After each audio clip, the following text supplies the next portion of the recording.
नमस्कार मित्रों, आज हम पढ़ने वाले हैं मध्य प्रदेश के प्रमुख साहित्यकार एवं उनकी रचनाओं के अंतर्गत बालकृष्ण शर्मा नवीन जी के विषय में।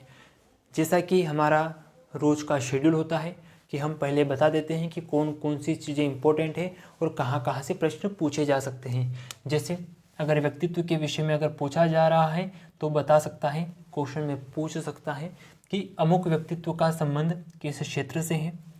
अगर संपादक से या अखबारों के संबंध में, पत्र पत्रिकाओं के संबंध में प्रश्न पूछा जाता है तो वहाँ से भी अखबार का नाम या संपादक का नाम दे दिया जाता है और इनके विषय में पूछ लिया जाता है। तीसरा, कवि, साहित्यकार, इनके संबंध में रचनाओं पर अधिकतर प्रश्न बनते हैं, जो कि हमने पिछले एग्जाम में भी देखे थे, MPPSC 2021 में भी और उससे पूर्व में भी हमने इस संबंध में क्वेश्चन को देखा है और बड़ी संख्या में प्रश्न पूछे गए हैं। तो रचनाओं के विषय में भी हम पढ़ेंगे।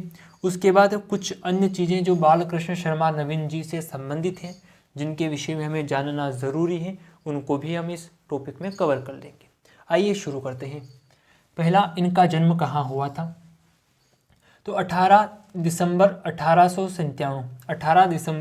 1897 को भयाना ग्राम शाजापुर में इनका जन्म हुआ था। शाजापुर यानी कि तत्कालिक ग्वालियर जिले के अंतर्गत उस समय आता था। कहाँ पर? तत्कालिक ग्वालियर जिले के अंतर्गत उस समय आता था, लेकिन आज वर्तमान शाजापुर के भयाना ग्राम में इनका जन्म हुआ था। ऐसा अगर प्रश्न में आता है कि कहाँ जन्म हुआ था तो आप बता सकते हैं कि भयाना ग्राम शाजापुर। इतना ही पूछेगा कि किस जिले से इनका संबंध है, किस स्थान से इनका संबंध है, आप आराम से इसका उत्तर दे पाएंगे। दूसरा है कि इन्होंने प्रारंभिक शिक्षा ग्रहण की, उसके बाद 1917 में गणेश शंकर विद्यार्थी के संपर्क में आए और व्यवस्थित लेखन आरंभ कर दिया। यानी कि 1897 से 1917 यानी कि 20 वर्ष की आयु में यह गणेश शंकर विद्यार्थी के संपर्क में आए। और चूँकि गणेश शंकर विद्यार्थी के विषय में आप लोग अच्छी तरीके से जानते हैं कि उन्होंने प्रताप का संपादन किया था। कहाँ से? कानपुर से प्रताप के संपादक कौन थे? आप कहेंगे गणेश शंकर विद्यार्थी। तो 20 वर्ष की उम्र में कानपुर में यह गणेश शंकर विद्यार्थी जी के संपर्क में आए और व्यवस्थित रूप से संपादक या लेखन के कार्य में यह जुट गए। इसके संबंध में एक और चर्चा यह भी है कि आज़ादी का दौर चल रहा था, पढ़ाई लिखाई ये कर रहे थे, तो उसी समय गांधी जी के आह्वान पर बहुत सारे युवा लोग राष्ट्रीय आंदोलन में भाग ले रहे थे। तो इन्होंने भी राष्ट्रीय आंदोलन में भाग लिया और लगभग 9 वर्षों तक, कितने वर्षों तक? 9 वर्षों तक यह जेल में भी रहे। कितने वर्ष तक? 9 वर्ष में जेल में रहे और कई सारी कविताएं वहाँ से ही लिखी गई हैं। लेकिन दुर्भाग्य की बात यह है कि इनकी बहुत सारी रचनाएं इनके जीवित रहते हुए प्रकाशित नहीं हो पाई। यह भी एक चर्चा का विषय है, क्योंकि अधिकतर जो साहित्यकार, कवि और लेखक होते हैं वो लिखते बहुत अच्छा है, लेकिन एकाएक तभी उनकी प्रशंसा हो जाती है जब वो इस संसार को छोड़कर चले जाते हैं। तो इसलिए ज़रूरी हो जाता है कि भावी पीढ़ी इन महत्वपूर्ण व्यक्तित्वों के विषय में जान सके। और इसीलिए आप लोगों के मन में कई बार प्रश्न उठते होंगे कि MPPSC या कोई भी एग्जामिनर इस प्रकार के प्रश्न क्यों पूछता है? इन व्यक्तित्वों से, इन साहित्यकारों से अब हमें क्या काम? अब हमें टेक्नोलॉजी के विषय में जानना चाहिए, लेकिन हमें अपनी संस्कृति को नहीं भूलना चाहिए। तो इसी संबंध में एग्जामिनर इस प्रकार के प्रश्न देते हैं और स्टेट के अंतर्गत भी अगर सिलेबस होता है तो उसमें इन चीज़ों को रखा जाता है। आगे बढ़ते हैं कि संपादक के तौर पर इन्होंने कौन कौन से काम किए हैं और कहाँ पर काम किए हैं। तो पहला, प्रताप, जो कि गणेश शंकर विद्यार्थी जी का अखबार था, प्रेस था, उसके सह संपादक के रूप में इन्होंने कार्य किया। लेकिन 1931 में प्रताप के संपादक गणेश शंकर विद्यार्थी का निधन हो जाता है। तब प्रताप के प्रधान संपादक के रूप में इन्होंने प्रताप की बागडोर संभाली और अच्छे से वहाँ पर कार्य किया। इसके बाद एक और प्रश्न आता है कि प्रभा का भी इन्होंने संपादन किया है, यानी कि संपादक के तौर पर इन्होंने प्रभा में भी काम किया है। प्रभा भी एक पत्रिका थी जो कि आपको पता होगा कि माखनलाल चतुर्वेदी जी इसका प्रकाशन करते थे, संपादन करते थे। और कहाँ से इसका संपादन होता था? खंडवा। कहाँ से? खंडवा में। और माखनलाल चतुर्वेदी जी से प्रभा का संबंध है। और यह वही प्रभा है जो कि माखनलाल चतुर्वेदी जी ने अपने एक मित्र के सहयोग से इसकी शुरुआत की थी। और कुछ आर्थिक कारणों के चलते प्रभा का प्रकाशन बंद करना पड़ा। फिर गणेश शंकर विद्यार्थी जी के बुलावे पर यह कानपुर गए और कानपुर में कुछ समय बाद इन्होंने प्रताप प्रेस से ही प्रभा का पुनः प्रकाशन शुरू कर दिया और उसके बाद यह कर्मवीर के प्रकाशन के लिए जबलपुर चले गए और जबलपुर से फिर पुनः खंडवा आ गए और प्रभा का कर्मवीर का पुनः प्रकाशन खंडवा से करने लगे। यहाँ तक की जानकारी हमने माखनलाल चतुर्वेदी जी का जो हमने टॉपिक पढ़ा था उसके विषय में, माखनलाल चतुर्वेदी जी की जितनी भी जर्नी है उसके विषय में जान लिया था। तो कन्फ्यूज़न यहाँ से क्रिएट होता है कि क्या प्रताप का संबंध बालकृष्ण शर्मा नवीन से है। अगर पूछ लेता है कि इस प्रताप अखबार की शुरुआत किसने की थी, तो आप कहेंगे गणेश शंकर विद्यार्थी जी ने की थी।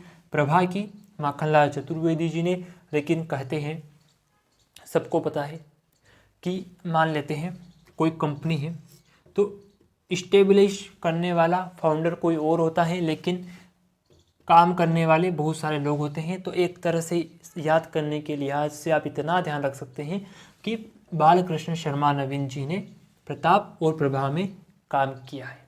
कन्फ्यूज़न नहीं करना है, कन्फ्यूज़न नहीं होना है, ताकि एग्ज़ाम में जो भी आप गड़बड़ी कर जाते हैं कि याद तो था लेकिन कन्फ्यूज़ हो गए हैं कि कौन सा सही है, तो उस चीज़ से आप बच जाएंगे। इसलिए कन्फ्यूज़न को यहीं पर रख दीजिए कि काम किया है इन दोनों में, इनका प्रत्यक्ष संबंध या प्रत्यक्ष फाउंडर ये नहीं है। आगे बढ़ते हैं।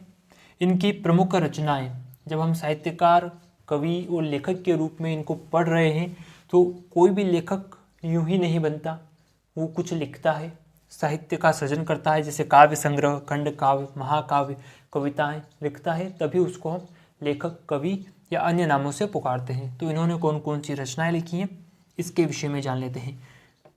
एक है महाकाव्य, नाम है उर्मिला। उर्मिला नाम सुना होगा, रामायण में आता है, लक्ष्मण भैया की पत्नी का नाम है उर्मिला। इस उर्मिला के अंतर्गत उन्होंने उर्मिला के जन्म से लेकर, उर्मिला जी के जन्म से लेकर उनका लक्ष्मण जी से पुनर्मिलन यानी कि वियोग होता है, उसके बाद पुनर्मिलन होता है वनवास के बाद, तो पुनर्मिलन तक की चर्चा इस महाकाव्य जिसका नाम उर्मिला है उसमें की गई है और इसका प्रकाशन 1957 में किया गया था या 1957 में हो गया था। अगला है खंड काव्य। एक इनका खंड काव्य है, उसका नाम है प्राणर्पण। प्राणर्पण जिसका प्रकाशन 1962 में किया गया था, इनकी मृत्यु के या इनके निधन के 2 वर्ष के बाद। इनका निधन कब हुआ था, तो 1960 में इनका निधन हुआ था और उसी समय इन्हें पद्म विभूषण से भी सम्मानित किया गया था। अब काव्य संग्रह के विषय में देख लेते हैं। तो इनकी प्रमुख रचनाओं में कुमकुम, अपलक, अपलक, पलक होती हैं, पलक, पलक जो आँख की चपकती हैं पलक, तो उसके आगे अ लगा दीजिए, नाम आ जाएगा अपलक। रश्मि रेखा, रश्मि रति नहीं है, रश्मि रेखा है, नाम में कन्फ्यूज़न नहीं होना है क्योंकि ऐसा ही प्रश्न एग्जाम में पूछता है। रश्मि रति नहीं, रश्मि रेखा है। क्वासी, विनोबा स्तवन, क्वासी और विनोबा स्तवन ये प्रमुख रचनाओं में से शामिल हैं। एक विप्लव गायन के रूप में इन्होंने लिखा है कि कवि कुछ ऐसी तान सुनाओ, कवि कुछ ऐसी तान सुनाओ, यह इनका विप्लव गायन है। और अंत में है हम विश्व पाई जन्म के, हम विश्व पाई जन्म के इनकी प्रमुख रचनाएं हैं, काव्य संग्रह हैं। इसके अलावा भी इन्होंने कुछ रचनाएं लिखी हैं, जैसे शिमला समझौते में निराशा का अवतरण।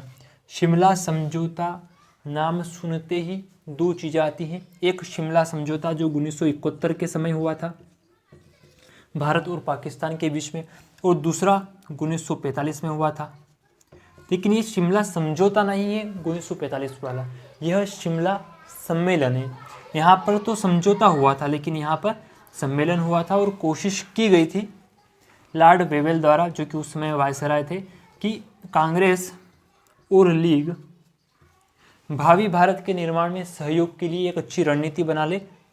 और इसी संबंध में लॉर्ड वेवेल ने शिमला में एक समझौता या एक बैठक बुलाई थी, लेकिन दुर्भाग्यवश वो सफल नहीं हो सकी और उसका दिनांक था 25 जून 1945 को लॉर्ड वेवेल ने शिमला सम्मेलन बुलाया था, लेकिन कांग्रेस और मुस्लिम लीग के बीच में मतभेद के चलते इस सम्मेलन को 14 जुलाई 1945 को निरस्त करना पड़ा, जो कि असफल रहा।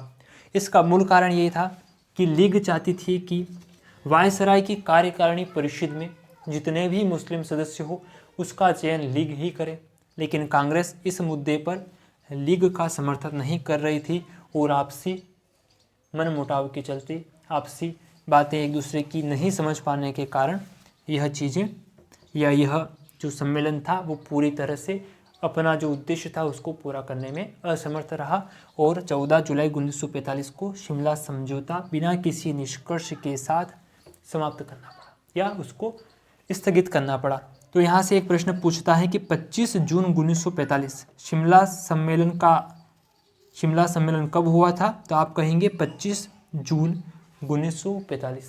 ठीक है, यह प्रश्न इसलिए लिया गया है यहाँ पर क्योंकि यहाँ पर लिखा हुआ है कि शिमला समझौते में निराशा का अवतरण, तो इसका संबंध पूरी तरह से इसी कड़ी से लिया गया है। इसके लिए हमने यहाँ पर इसका कुछ बेसिक जो डाटा होना चाहिए आप तक पहुँचा दिया है ताकि लंबे समय तक आपको याद रहे और एग्ज़ाम में प्रबल संभावना है कि शिमला सम्मेलन कहाँ हुआ था पूछ लिया जाए। और दूसरा डाउट ये था कि शिमला समझौता और शिमला सम्मेलन में क्या विभेद है, क्या अंतर है, उसको भी आप अच्छे से समझ गए होंगे कि एक समझौता है जो भारत पाकिस्तान के बीच हुआ था, इंदिरा गांधी और पाकिस्तान के जुल्फ़िकार अली भुट्टो, इनके मध्य में यह समझौता हुआ था या समझौता हुआ था 1971 वाला, और सम्मेलन के विषय में हमने चर्चा कर ही ली है। अब शिमला समझौते में निराशा का अवतरण, इसके विषय में जान लिया है। दूसरा है कि मुसलमान भाइयों की खिदमत में, इनकी ही एक रचना है, मुसलमान भाइयों की खिदमत में तुम्हारे उपवास की चिंता। अगला है तुम्हारे उपवास की चिंता, एक ही थाली के चट्टे बट्टे, एक ही थाली के चट्टे बट्टे, यानी कि इस तरह से इन्होंने तंज कसा है, अपनी वेदना प्रकट की है। तो यह भी इनकी प्रमुख रचनाओं में शामिल है जिनसे पूछ लिया जाता है। अक्सर ऊपर वाली चीज़ों से ही पूछा जाता है, लेकिन पैटर्न बदल रहा है तो संभावना है कि यहाँ से पूछ लिया जाए। इसके लिए हमें पूरी तरह से तैयार रहना होगा। आगे बढ़ते हैं। अब इनके विषय में जो प्रत्यक्ष चीज़ें थी वो तो हमने पूरी कर ली हैं, देख ली हैं। अब भारत के संविधान निर्माण में या राजभाषा आयोग के रूप में और राष्ट्रीय भाषा के रूप में हिंदी का जो एक महत्वपूर्ण स्थान इनको दर्जा दिलाने का काम किया है, इसके विषय में इनकी क्या भूमिका रही है उसके विषय में जान लेते हैं। तो भारतीय संविधान निर्मात्री परिषद के सदस्य के रूप में हिंदी को राजभाषा, एक बार और रिपीट कर लेता हूँ, भारतीय संविधान निर्मात्री परिषद के सदस्य के रूप में हिंदी को राजभाषा का दर्जा दिलाने में इन्होंने अपनी अहम भूमिका निभाई। इन्होंने अपनी वो अहम भूमिका निभाई किसमें? हिंदी को राजभाषा का दर्जा दिलाने में। अच्छा, अब दूसरा टॉपिक, अब दूसरा पॉइंट बोलता है कि राजभाषा आयोग के सदस्य भी रहे, यानी बालकृष्ण शर्मा नवीन जी राजभाषा आयोग के सदस्य भी रहे, जिसका गठन 7 जून 1955 को राष्ट्रपति महोदय ने भारतीय संविधान की अनुच्छेद 344, कौन सा अनुच्छेद है? अनुच्छेद 344 में प्रदत्त, अनुच्छेद 344 में दी गई शक्तियों का प्रयोग करते हुए बीजी खेर, खरे नहीं है, बीजी खेर हैं, तो बीजी खेर की अध्यक्षता में राजभाषा आयोग का गठन किया था। कब किया था? तो 7 जून 1955 को राष्ट्रपति महोदय ने अनुच्छेद 344 में दी गई शक्तियों का प्रयोग करके बीजी खेर की अध्यक्षता में राजभाषा आयोग का गठन किया था। उसके एक सदस्य के रूप में अपने बालकृष्ण शर्मा नवीन जी भी थे। अच्छा, एक साहित्यकार, एक कवि, राजभाषा आयोग में इनका क्या काम? तो इसका मूल कारण ये है कि आप देख रहे होंगे डेट 1955, तो एक फैक्ट यह है कि 1952 से लेकर 1960 तक बालकृष्ण शर्मा नवीन जी संसद के सदस्य भी रहे। तो संसद के सदस्य रहे और राष्ट्रपति महोदय अगर कोई आयोग बना रहे हैं तो लगभग उसमें संसद सदस्यों की भूमिका होती है या ऐसे व्यक्तित्व की भूमिका होती है जो उस विशिष्ट विषय से संबंध में अच्छा ज्ञान रखता हो और आपको पता होगा कि एक अच्छे लेखक थे, संपादक थे और 1960 में इन्हें साहित्य एवं शिक्षा के क्षेत्र में अहम योगदान देने के लिए पद्म विभूषण से भी नवाजा गया था। कब? 1960 में। यानी कि एक व्यक्तित्व जिनका नाम है बालकृष्ण शर्मा नवीन, भाषा पर अच्छी पकड़ रखते थे, तो इसीलिए अपने कार्यों के चलते संसद के सदस्य भी रहे और राष्ट्रपति महोदय ने अपनी शक्तियों का प्रयोग करके इन्हें राजभाषा आयोग के सदस्य के रूप में भी निर्वाचित किया। आगे बढ़ते हैं। इस चीज़ को हमने आपको समझा दिया है, यानी कि यहाँ तक की सारी चीज़ें कंप्लीट हो चुकी है। हाँ, अगर आप कहें कि इनका मृत्यु कब हुआ था तो 1960 में जब इनको पद्म विभूषण दिया गया था तो उसी वर्ष इनका निधन भी होता है। इस जो टॉपिक था मध्य प्रदेश के प्रमुख साहित्यकार एवं उनकी रचनाओं के विषय में, बालकृष्ण शर्मा नवीन जी के विषय में आज हमने पूरी जानकारी ले ली है। जहाँ से भी प्रश्न बन सकते थे उन सभी आयामों को हमने एक एक करके कवर किया है और एडिशनल इन्फॉर्मेशन भी दी है। यानी कि राजभाषा आयोग का गठन कब हुआ था आप बता सकते हैं, उसके अध्यक्ष कौन थे आप बता सकते हैं, इनकी रचनाएं कौन थी आप बता सकते हैं, शिमला सम्मेलन कब हुआ था, ये पूरी डेट लिखी हुई है। प्रारंभ कब हुआ था ये भी लिखा हुआ है और किस वायसराय के समय में हुआ था ये भी बता दिया गया है और इसके विफल होने के क्या कारण रहे थे इसके विषय में भी हमने पूरी जानकारी ले ली है। अब इसका एक बार रिव्यू कर लेते हैं ताकि रिवीजन के तौर पर आपको याद ही हो जाए। तो इनका जन्म हुआ था भयाना ग्राम शाजापुर में। गणेश शंकर विद्यार्थी का इनके जीवन पर बहुत अधिक प्रभाव पड़ा। हमने देखा है कि 20 वर्ष की आयु में, जब 20 वर्ष की लगभग 20 वर्ष की इनकी आयु थी तब राष्ट्रीय आंदोलन में भी भाग लिया और करीब 9 वर्षों तक इन्होंने जेल में बिताए और वहाँ से भी इन्होंने कई सारी रचनाएं लिखी। एक्चुअल में ज़्यादातर जो इनकी रचना है वो जेल में ही लिखी गई है, अर्थात कारावास में रहते हुए ही लिखी गई है, क्योंकि कारावास में कोई काम रहता नहीं है तो यह काम सबसे बेटर है एक रचनाकार के विषय में। लेकिन जब व्यक्ति जेल से बाहर आ जाता है तब बाहर बहुत सारे काम होते हैं तो वो नहीं लिख पाए। यानी कि ज़्यादातर जो रचना है साहित्य के क्षेत्र में वो जेल के अंदर ही इन्होंने लिखी है और जेल में जाने का सिलसिला प्रारंभ से ही रहा है, जैसे असहयोग आंदोलन, फिर सविनय अवज्ञा आंदोलन, नमक सत्याग्रह, व्यक्तिगत सत्याग्रह, भारत छोड़ो आंदोलन। यानी इन आंदोलनों में भाग लिया और जेल में लगभग 9 वर्षों तक बिताए। ठीक है, आगे बढ़ते हैं।